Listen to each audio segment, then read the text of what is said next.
اس جمعے میں نہیں پچھلے جمعے میں نے لوگوں سے کہا اللہ پاک نے ہمیں عجیب وزیر اعظم دیا ہے، اللہ نے ہمیں عجیب یہ ہے کہ صدر اللہ نے ہمیں دیا، اللہ کی نعمتیں ہیں، لیکن یہ اسلام آباد والے، پنڈی والے، پورے اللہ کا بھلا کرے علاقہ والے ان کی قدر نہیں کرتے۔ پھر سنو ظالموں، جب نعمت کی قدر نہیں ہوتی تو اللہ اس کو چھین لیتا ہے۔ اس لیے میری گزارش ہے کہ اے اللہ یہ لوگ ان کی قدر نہیں کریں، ان کو چھین لو۔ میرے نبی کے زمانے میں 4 قسم کی بیعتیں ہوتی تھی۔ بیعت علی الاسلام، میں آپ کے ہاتھ پر اسلام کو قبول کر رہا ہوں، اور بیعت علی الخلافت، بایعتک علی انک خلیفۃ اللہ فی الارض، میں اللہ کا خلیفہ آپ کو مانتا ہوں، کسی اور کے ہاتھ پر بیعت نہیں کروں گا۔ بیعت علی الاسلام، بیعت علی الخلافت، بیعت علی الجہاد، بیعت علی الجہاد، بایعتک علی الا افر من میدان الجہاد، میں جان دوں گا لیکن میدان جہاد سے بھاگوں گا نہیں، یہ بیعت علی الجہاد ہے۔ اور بیعت شریعت و طریقت، یبایعنک اللہ یشرکن باللہ، مردوں کے لیے یہ چاروں ہیں، بیعت علی الاسلام، بیعت علی الخلافت، بیعت علی الاسلام، بیعت علی الخلافت۔ اب تو بیعت علی الخلافت خلیفہ ہمارا شہباز شریف ہے، میں آپ کو کیا کہوں کہ آپ اس سے بیعت کریں۔ جس زمانے میں جو حکمران ہوتے تھے ابو بکر عمر عثمان علی، سب کو سبحان اللہ، ابو بکر عثمان علی اس قسم کے حکمران ہوتے تھے، ان کے ہاتھ پر محمد رسول اللہ حکمران ہے تو پھر بیعت کرتے تھے۔ لیکن میں اس جمعے میں نہیں پچھلے جمعے میں میں نے لوگوں سے کہا اللہ پاک نے ہمیں عجیب وزیر اعظم دیا ہے، اللہ نے ہمیں عجیب یہ ہے کہ صدر اللہ نے ہمیں دیا، اللہ کی نعمتیں ہیں، لیکن یہ اسلام آباد والے، پنڈی والے، پورے اللہ کا بھلا کرے علاقہ والے ان کی قدر نہیں کرتے۔ پھر سنو ظالموں، جب نعمت کی قدر نہیں ہوتی تو اللہ اس کو چھین لیتا ہے۔ اس لیے میری گزارش ہے کہ اے اللہ یہ لوگ ان کی قدر نہیں کریں، ان کو چھین لو۔ آپ کو سمجھ میں نہیں آئے؟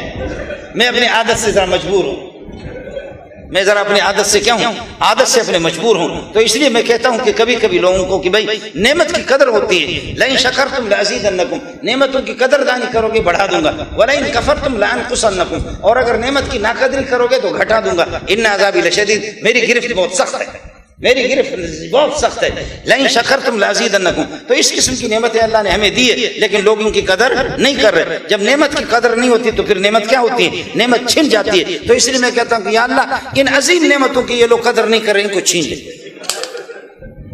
ان نعمتوں کو کیا کر لے، ان نعمتوں کو چھین لے، ان نعمتوں کو چھین لے، ان نعمتوں کا ذائقہ ان لوگوں نے ان سے استفادہ جس طرح کرنا چاہیے وہ نہیں کر رہے۔ آپ لوگ سمجھ گئے کچھ؟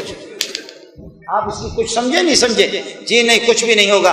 فضل الرحمان کی حکومت آ جائے تب بھی مولوی منظور کو کچھ نہیں ملے گا۔ مولوی منظور یہی دار خور ہوگا، یہی چندہ کرنے والا ہوگا، یہی بھینکنے والا مانگنے والا ہوگا۔ حیدری کی حکومت آ جائے تب بھی مولوی منظور کو کچھ نہیں ملے گا۔ شہباز شریف کی ہو تب بھی کچھ نہیں، زرداری شریف کی ہو تب بھی اللہ کا بھلا کریے کہ اس سے کیا۔ باقی مسئلہ کیا کہ اب تو زرداری تو میرا بلوچ ہے، مجھے خوشی ہے، اب اس کا ہمارا بھتیجا بلاول اگلے امتحانات میں، اگلے انتخابات میں اس کا انتظار ہے، اگلے میں آپ دیکھیں گے ان کا۔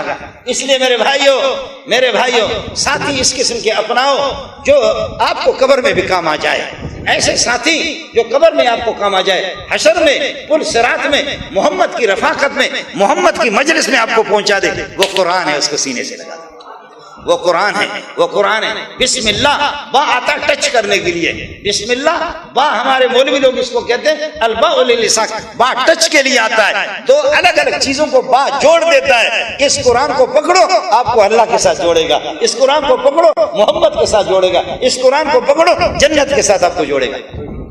یہ بسم اللہ با کا پہلا لفظ ہے۔ کہتے ہیں کہ مولوی لوگ توڑ پیدا کرتے ہیں، ہم توڑ پیدا نہیں کرتے، قرآن آیا ہے جوڑ کے لیے، قرآن آیا ہے جوڑ کے لیے۔